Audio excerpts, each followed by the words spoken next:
Ok, bienvenido a todo el mundo a Crónicas de un Debray Anunciado. Soy Diego, soy escritor. Ya no les voy a decir qué hacer. Si les gusta, ya saben qué hacer, no se hagan tarados. No entiendo estos call to actions, no los voy a entender, así que ya no los voy a hacer. Paz. En fin, este. Bienvenidos a este podcast, monólogo, ranteo, lo que sea. Soy Diego, soy escritor. Aquí hablo, diría de cosas literarias y eso, pero realmente hablo mucho de lo que se me dé la gana en el momento y pues es la verdad, no les voy a mentir.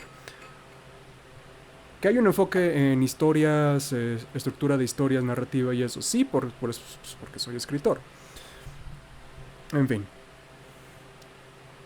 hoy vamos a hablar del spin-off y el caso que a mí se me hace más interesante es el spin-off que se vuelve más exitoso que la obra original. Voy a hablar de Shin Megami Tensei SMT y de Persona. Y voy a ejemplificar y por qué creo yo que un caso funcionó y el otro no. O por qué uno se volvió más exitoso. Igual a lo mejor tocamos Nier porque Nier también es una serie muy chistosa en ese sentido. So, a darle pues. ¿Qué es un spin-off? Un spin-off, como lo dice el nombre, es algo que gira o sale de otra cosa. It spins off another thing. En este caso tenemos una historia, esta historia está muy popular y se hace un spin-off que puede tratarse en el mismo mundo pero otros personajes o se trata más sobre un personaje que es secundario en el real o otro conflicto, otras cosas. Un spin-off simplemente lo que tiene que tener es esta conexión con la obra original y no tratar sobre la obra original y eso se le considera un spin-off. El caso literario del spin-off más popular es La Odisea. La Ilíada fue muy popular para los que estudiamos literatura. Usualmente nos gusta bastante la, la Ilíada, pero no hay que negar que la Odisea es mucho más popular y mucho más famosa. Es raro el caso en donde un spin-off sea más popular que la serie original. Por ejemplo, este otro caso, The Mandalorian no es ni la mitad de popular de lo que es Star Wars como tal. Este, los videojuegos, los cómics no son tan populares, estos spin-offs no son tan grandes como lo es la franquicia principal, la serie original. Pero, o por ejemplo, Torchwood, K9, las aventuras de Sarah Jane, las crónicas de Sarah Jane, no me acuerdo. Esas series que salen de Doctor Who no son tan famosas como Doctor Who. Y aquí se debe esto. Y aquí, ¿a qué se debe esto? Yo diría que aún existe una serie, como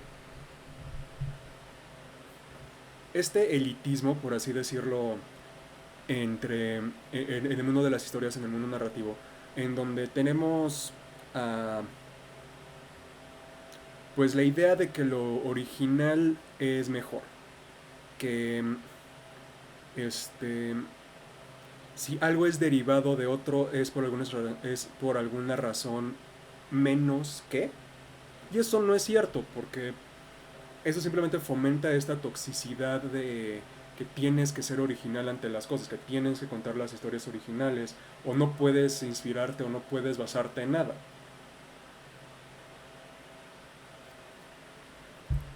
O si lo haces por alguna extraña razón, tu obra carece de lo original. Seguro que las originales están basadas en algo, todo está basado en algo. Y por eso cuando sale algo que no es de esto, o sea, yo soy fanático de esta serie, está saliendo este spin-off, si no eres fanático de esto, pues no lo vas a ver. Porque existe esto de, pues si no soy fan de esto, ¿por qué voy a ver algo derivado de? Y extrañamente, un buen spin-off es tan importante o llega a ser tan importante como la serie principal. El problema también, es que se me están atorando cables, el problema también tiene que ver con la idea de autoría. Es decir, si no es el escritor o el autor original, ¿para qué yo consumo algo que no viene de ellos? Porque puede cambiar el lore del mundo, la historia del mundo, relaciones entre personajes. Este, si el autor no lo tiene aprobado en ese caso, pues ha de ser malo, ¿no? No.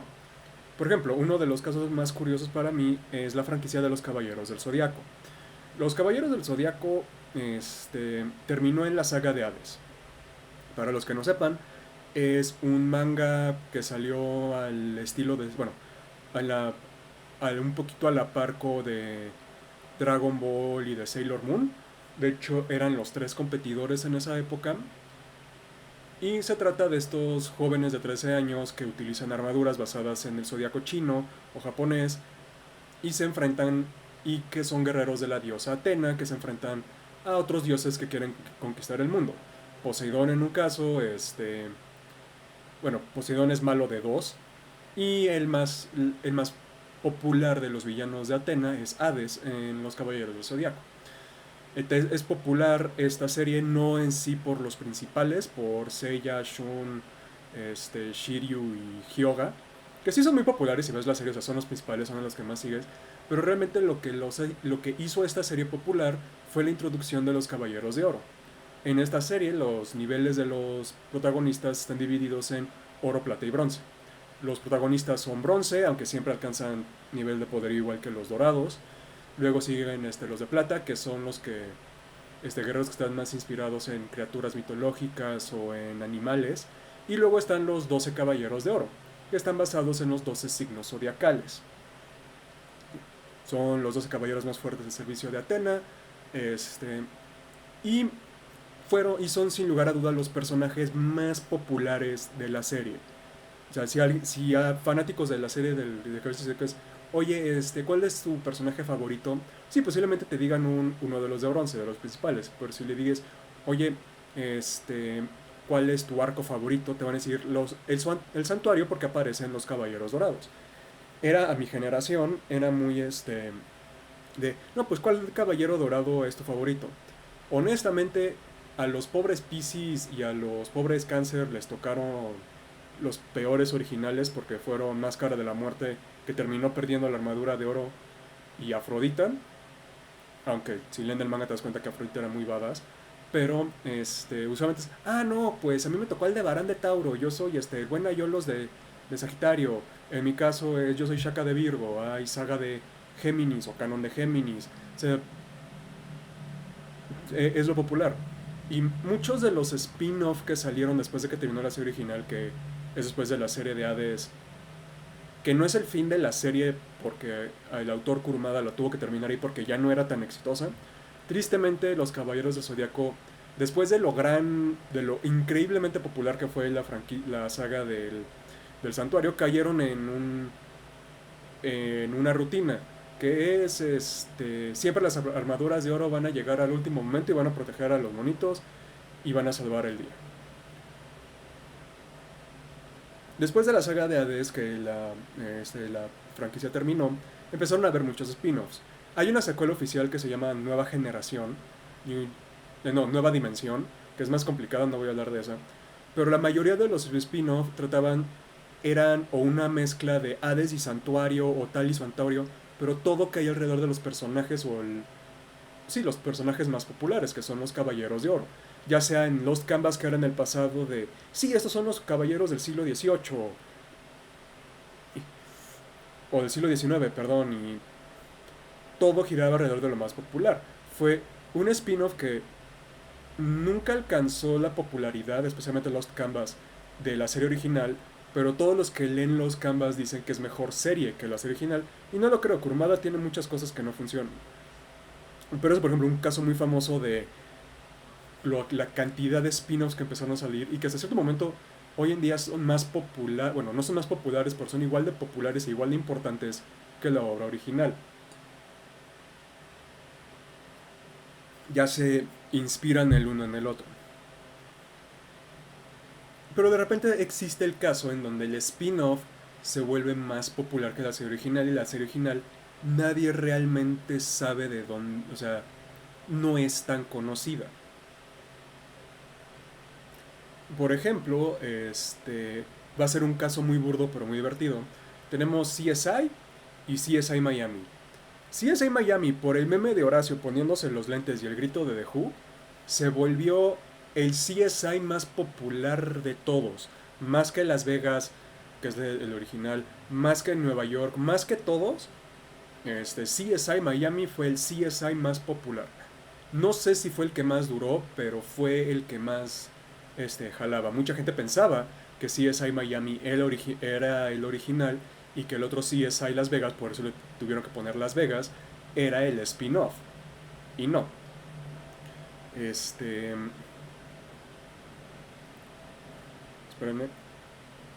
Mm. Un caso que están intentando invocar con esto es la Casa del Dragón de contra Game of Thrones, pero no va a funcionar porque, perdónenme, pero el final de Game of Thrones fue tan malo que no importa que nosotros no somos Game of Thrones. En ese caso, ¿por qué me estás poniendo algo que sé cómo va a terminar? Si quieren distanciarse de Westeros, si quieren distanciarse de Game of Thrones, pónganlo en el futuro, después de eso, para ver nuevas cosas. Y no contraten a los guionistas de Game of Thrones porque no les gusta la franquicia, así de sencillo. Pero extrañamente es en los videojuegos en donde usualmente el spin-off llega a ser más popular que el original. ¿Por qué? Porque el spin-off es un nuevo equipo, usualmente se hace cuando la, la franquicia original ya no está jalando tanto, así que el spin-off es algo fresco, es un equipo nuevo, es un equipo apasionado de esto, así que le inyecta nueva vida a eso. Un, un caso es, por ejemplo, el Modern Warfare de Call of Duty. Call of Duty, hay mucha gente que no lo sabe, pero Call of Duty inició siendo como un juego de disparos en primera persona de la Segunda Guerra Mundial. Su competencia era Medal of Honor, Company of Heroes, otras cosas. Fue hasta que sacaron el spin-off o el relanzamiento de la franquicia, que es un spin-off con Modern Warfare, que ya no que ya fue muy rara vez que regresaron a la Segunda Guerra Mundial, ya empezaron a explorar otros otros otras épocas. Por ejemplo, Black Ops se volvió su propio spin-off con su propia saga y franquicia hasta Black Ops 4. Modern Warfare tuvo su relanzamiento con juegos de Battle Royale y todo. Warzone creo que es el más popular.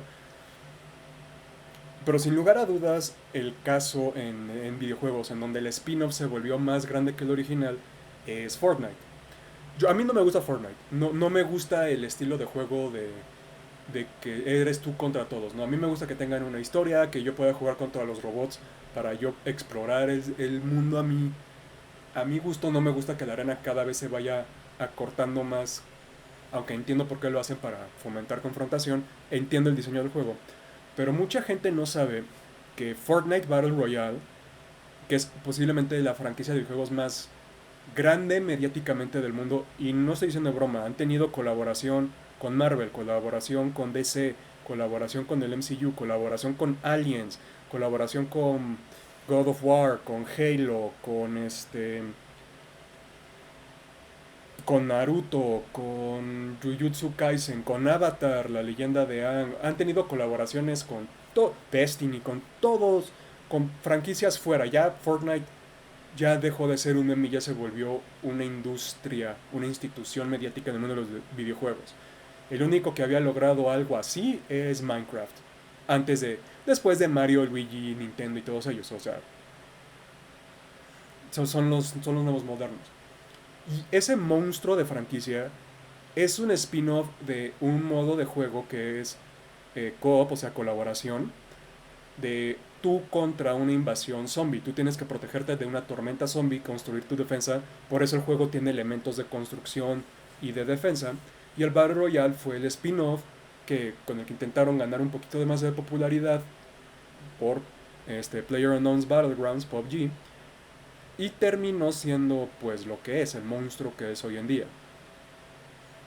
El caso que a mí más me gusta es el caso de Shin Megami Tensei Persona. Ahora sí, hablemos de estos.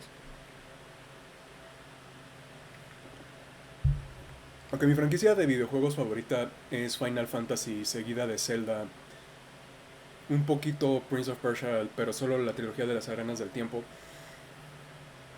la que más ha influido lo que me gusta escribir es Shin Megami Tensei, de Atlus. Atlas, no me acuerdo. No me acuerdo dónde va la T. Es una serie que nació que el director dijo, nació con la pregunta de qué existe más allá de la eternidad. Esto se termina hablando de no me gusta que en los videojuegos sea buenos contra malos, porque usualmente aún los malos tienen razones para hacerlo. Así que es una franquicia en donde empezó él a poner, bueno, se empezó a desarrollar esta idea de, en lugar de ser el bien contra el mal, vamos a poner la orden contra el caos. La orden usualmente está representada en este juego por... Vamos a explicar un poco de qué va el juego antes de que se me olvide. Usualmente trata sobre un mundo postapocalíptico. Japón postapocalíptico, donde ya sea por el descubrimiento de algo llamado la expansión, The Expanse, en donde existen estas criaturas que nacen del inconsciente colectivo del mundo de las ideas, pero ahí son físicas y son demonios o son criaturas de folclore, entra en contacto con el mundo humano. Esto usualmente sucede dependiendo del spin-off de Shin Megami Tensei, que sea un motor en una nave que genera todo esto, una catástrofe natural, o en la línea principal de juegos, que aún así son un spin-off de una novela, la novela se llama La saga del Diablo Digital, es por bombardeo nuclear. Algo sucede por ya sea la influencia del Expanse o por decisiones humanas, el mundo es bombardeado atómicamente. Y en estas ruinas, estos demonios, entendidos como daemonios, o sea, la versión griega de eso que es un espíritu, ya existe en el mundo. Obviamente cazan a los humanos no podemos defendernos contra básicamente ideas hecho cuerpos, o sea, ¿cómo te defiendes de algo cuando el folclore de eso o la mitología de eso narra que que puede cortar una montaña con la mirada? No puedes, a menos que seas especial. Y aquí es donde entra lo interesante. En Shin Megami Tensei existen estos dos entes, que es el Axioma y Stephen. Stephen y el Axioma son la gran voluntad del mundo en el multiverso de Shin Megami Tensei y en la red Yamala. Y ellos observan estas historias y a veces te llegan a influir en esta toma. ¿Por qué? Porque como en el mundo de las ideas ya está en contacto como con el mundo físico, o sea, ya la eternidad ya no es lo que era, nacen estas figuras y toda historia necesita un Chosen One, toda idea necesita un Salvador, pues los personajes principales se llaman Mesías porque van a traer salvación a una de las cuantas ideologías en este juego. A final de cuentas, toda ideología está esperando a su Mesías. Lo que hace a los personajes distintos es que como usualmente bueno, no son usualmente, son humanos y todo lo que se creó nació a partir del inconsciente colectivo humano, pues a diferencia de que estos demonios que están atados a su naturaleza, el humano puede decidir. Y es esta decisión lo que impulsa el cambio en las historias. En el universo de Shin Megami Tensei, como dije, no existe el bien ni el mal. ¿Por qué? Porque dependiendo tu punto de vista, aún los más malos pueden ser simplemente rebeldes incomprendidos. Así que existe la ley, la ley, que es el camino de los ángeles, los 72 nombres de Yahweh, estos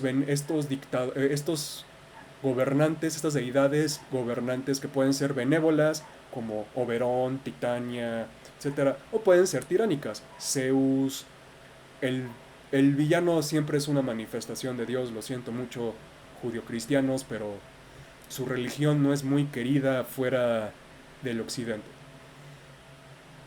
O pueden ser figuras más neutras como Odín, como Shiva, como Konshur, Raval, todos estos entes de poder, o sea, de gobernantes, pues son el ley. Ellos influyen su ley y pues la facción más poderosa dentro de la ley es la judio-cristiana porque es la mitología o es la creencia más popular en el mundo. En el lado del caos tenemos a los que son rebeldes en contra de esto. Tenemos que a los luciferes, a los satanes, a Loki, Surtur, tenemos Alicia en el País de las Maravillas for some fucking weird reason, tenemos Masacado, tenemos a Robin Hood, a los héroes que van en contra de la ley. Y en medio, el camino de la neutralidad es el camino al que le pertenece a la humanidad. ¿Por qué? Porque somos los que podemos decidir entre caos y ley. Al final de cada juego, tu personaje toma uno de estos caminos. Aunque el juego esté más enfocado a seguir una filosofía en principal, que se vino desde el 3, por ejemplo, en Shin Megami Tensei 3 Nocturne, todo camino es caótico, solo es qué tan caótico, qué tan demoníaco quiere ser. El 4 es 100% el final correcto es el neutral, todo camino que involucras es neutral, y cuando te vas a la ley o al caos terminas o sea, no hay final feliz. Y el 5 es un caso más complicado por los dos canons que están manejando, pero no vamos a hablar de esto. Siempre te exige como esta ideología en donde tú no escoges si quieres ser bueno, si quieres ser malo, quieres que el nuevo mundo esté bajo mucha ley o quieres que sea más anarquista, o un balance de los dos. Usualmente los mejores finales para la humanidad son los neutrales y son los finales más difíciles de conseguir, con más jefes, con los super jefes, etcétera, etcétera, etcétera. También Shin Megami Tensei es una franquicia de juego de rol por turnos muy difícil.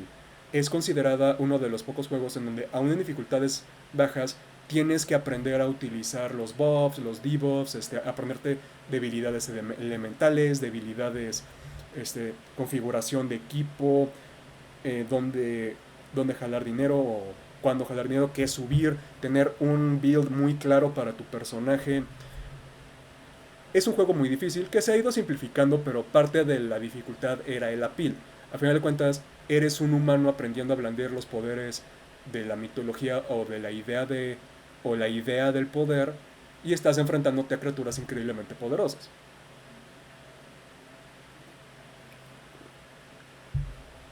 Pero son juegos muy minimalistas en cuanto a historia, en cuanto a desarrollo de personajes, con excepción del 4 y ahora del 5. Los primeros 3 eran mucho de el ambiente, el setting, el mood. Ahora sí que tú como persona, a qué filosofía te ibas yendo, y ese era el final que te tocaba. Así que los personajes que te tocaban más que personajes eran arquetipos de la ideología, lo cual funcionaba para Shin Megami Tensei. Pero en algún momento se hizo un spin-off. Un spin-off llamado Shin Megami Tensei Persona. Persona trataba, en lugar de estas ideas más filosóficas, metafísicas, metatextuales, trataba con problemas sociales, con los miedos y las inseguridades de la juventud en Japón y eventualmente un poco más en el mundo, pero en Japón, en las presiones sociales que sufren los jóvenes, en las presiones académicas, en las expectativas que tienes que ser tú ante la sociedad y que no te permiten ser tú. Lo cual, en el mundo de Persona, vamos a ver un poquito de eso. En el mundo de Persona, originalmente todo era un juego entre Nyarlathotep y alguien llamado Filemón, en donde Nyarlathotep iba a escoger una manera de destruir al mundo y Nyarlathotep iba a escoger a un personaje llamado la, la Wildcard, sí, el que cambia. Filemón le dio el poder de las arcanas al mundo, es decir, en persona, en lugar de, aunque sí hay elementos de, tú eres de aire, tú eres de rayo, tú eres de hielo, la especie, por así decirlo, de las personas o de las sombras que podías utilizar, estaban basadas en el tarot, estaban basadas en las 22 arcanas mayores. Sí, son 22, no sé mucho de tarot, pero así que, por ejemplo, The Fool eran los personajes importantes, el emperador eran estos arquetipos de reyes, los magos, los amantes, el diablo, la torre, la fuerza, el juicio, todos ellos. Y cada personaje de tu grupo, porque algo que volvió a diferenciar a Shin Megami Tensei de Persona, es que en Shin Megami Tensei tú solo controlas a un monito y tu equipo son los demonios que tú vas agarrando. En Persona, tú tienes un equipo de humanos y tú eres el único que puede ir cambiando, el personaje principal más bien dicho, perdón, es el único que puede cambiar las personas que él está utilizando y le dan para complementar el equipo, pero son personajes, en lugar de ser arquetipos, es muy importante la relación, los bonds que tienes entre los personajes, qué tan cercano eres, qué tan no, cómo esto va desarrollando, esa conexión, cómo, o sea, es decir, el desarrollo del personaje se vuelve parte de la mecánica del juego.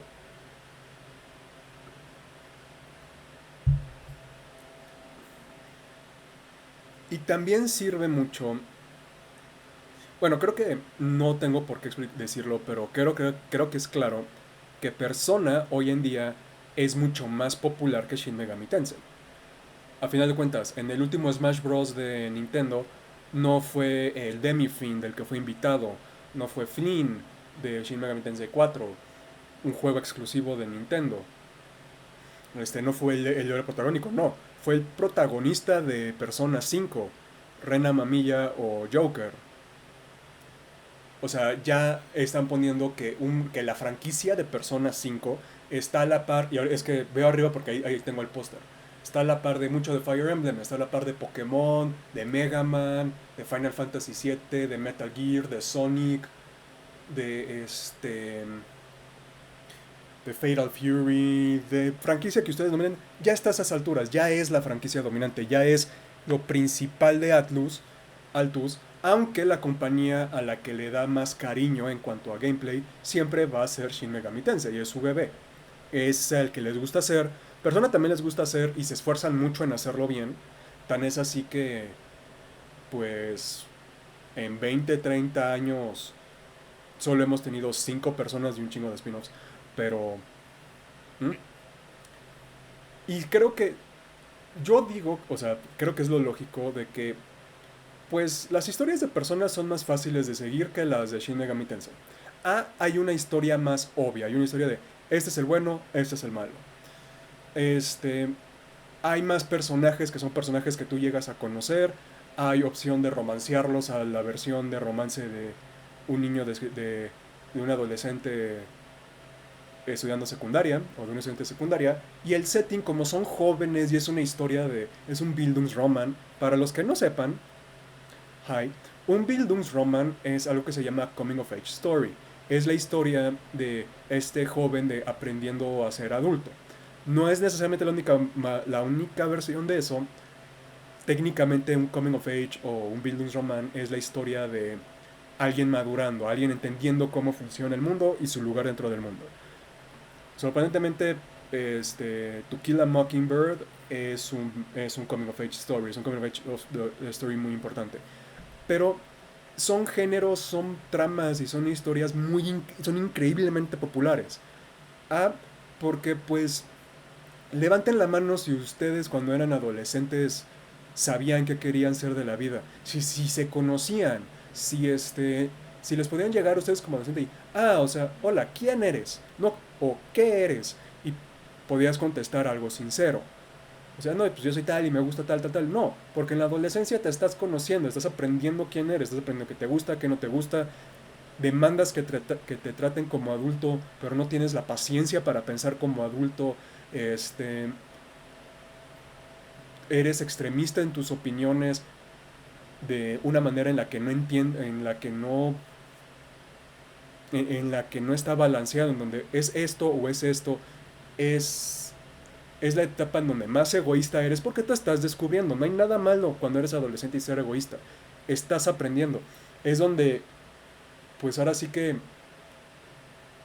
te estás descubriendo, pero también estás empezando a descubrir cómo funciona el mundo. Te das cuenta que tu punto de vista es así. Y para muchos de escuela privada va a ser así hasta que salgan y conozcan y se empiezan a topar con pared. Es la etapa en donde empiezas a tropezarte para aprender a levantarte. Es cuando intentas ser parte de un grupo social. Es cuando no quieres estar solo. La adolescencia es cuando la parte social del animal social que somos agarra mucha fuerza porque es yo quiero mi tribu, yo quiero estar protegido, yo quiero pertenecer. Así que una historia que trate sobre eso, obviamente es increíblemente popular. Y repito, no se limita solo a adolescentes. Hay muchas historias de adultos que también quedan en el Vinus Romano. Y Persona, pues, trata de eso. Es tú ayudando a compañeros a que crezcan mientras estás salvando al mundo, mientras pues estás teniendo una historia de un coming of age. Son historias usualmente muy oscuras las de Persona, pero la presentación es mucho más dinámica, más colorida y más divertida y más humorística que las de Shin Megami Tensei. Que eso no significa que no haya un humor en SMT. Hay mucho humor en SMT, pero vienen de los demonios. Y también no solo ayuda eso de que tienen eso, de que están tratando con el tarot, que el tarot siempre es divertido de hablar, creas o no creas en él, sino también meten una idea de Jung, que es la idea de la persona, de la sombra.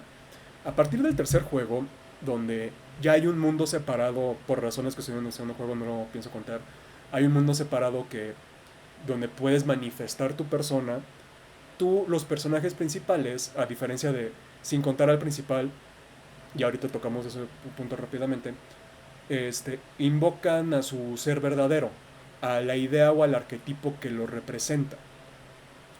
Voy a hablar de Persona 5 porque es el que más fresco tengo en la mente y es, for my money, posiblemente el mejor Persona ahorita.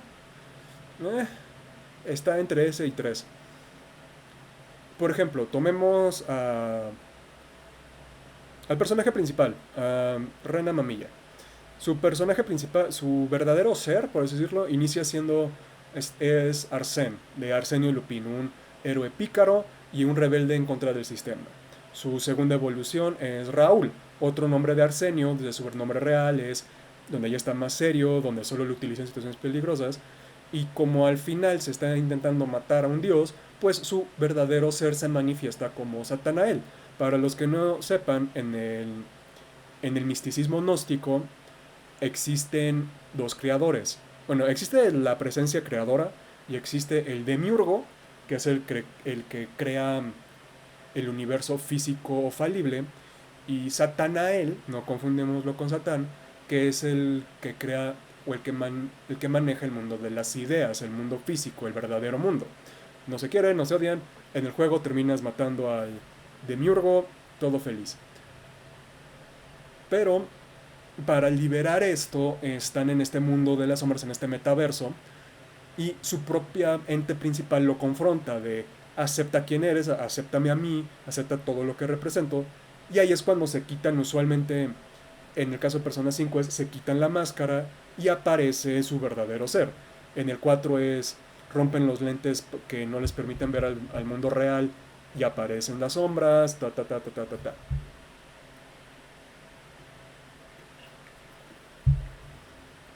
Pero esta idea del ser y de la sombra es de filosofía junguiana y lo están utilizando, así que en Persona hay más cosas que son interesantes de ver en una historia que solo mitología y filosofía un poquito más elevada con cuestiones de qué es la ley, qué es el caos, cómo se manifiestan, cosas más sutiles que en Shin Megami Tensei.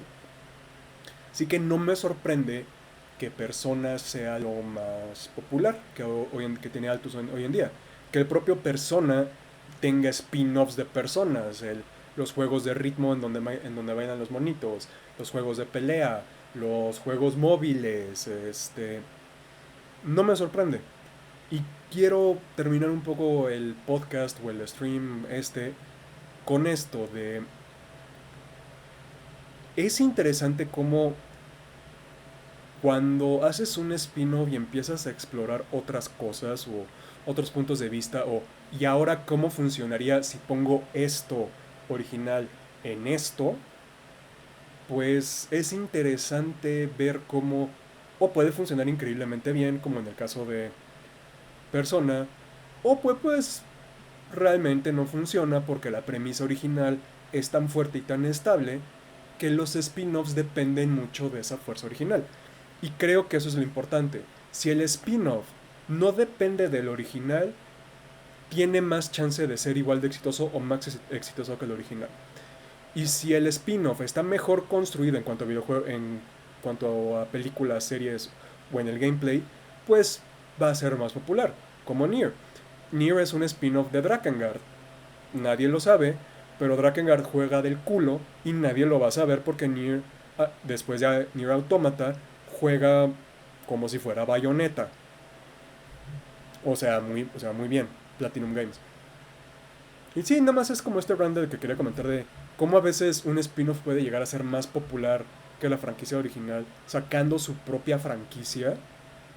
Y pues sí es que sea más accesible, que sea más, que esté construido sin depender del original, que la construcción esté bien hecha, que haya cariño y que haya pasión detrás de eso. O sea, hay mucha pasión detrás de Shin Megami Tensei y hay mucha pasión detrás de Persona.